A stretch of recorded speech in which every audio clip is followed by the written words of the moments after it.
কোথা থেকে এসে দেখছি মায়ের খুব শরীর খারাপ।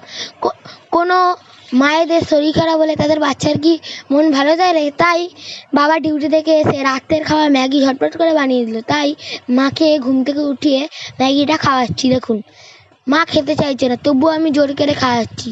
মা বলছে খাবো না। মা একটুখানি খেলো দেখুন বন্ধুরা। তারপর মা খাওয়ার পর আবার একটু দিলাম, আবার একটু খাওয়ার পর আর খেলো না, বললো আর খাবো না। তারপর মুখ ধুইয়ে জল খাইয়ে গামছা দিয়ে মুখটাকে মুছিয়ে দেবো। তারপর মাকে কম্বল ঢাকা দিয়ে আবারও শুইয়ে দেবো। তারপর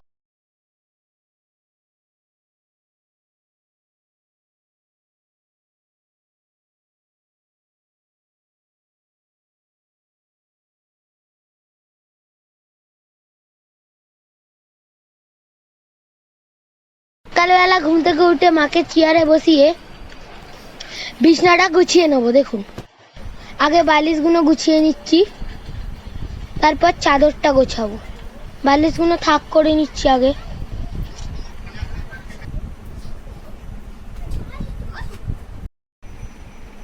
তবে চাদরে গুছিয়ে নেবো। তারপর এদিকটাও গুছিয়ে নেবো। তারপর বিছনায় উঠে সাইডগুলো ভালোভাবে গুছিয়ে নেবো, দু সাইডই। তারপর চা করে মাকে খাইয়ে দেবো বিস্কুট দিয়ে। মা খাবে না বলছে, একটু বিস্কুট খাইয়ে চা খাওয়ালাম। তারপর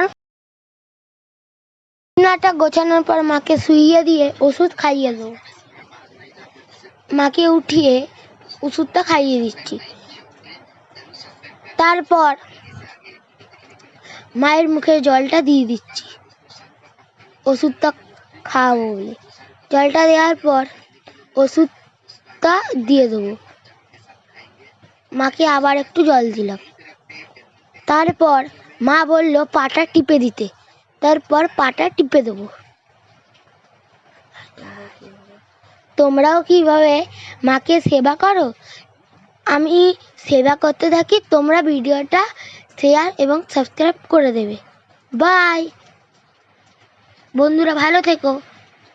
আর যারা যারা মাকে এভাবে সেবা করো তারা কমেন্টে জানাবে। বাই, সুস্থ থাকো, সবল থাকো। বন্ধুরা, তোমরা আশীর্বাদ করো যেন মা তাড়াতাড়ি সুস্থ হয়ে যায়। পরের ব্লগে দেখা হয়। বাই।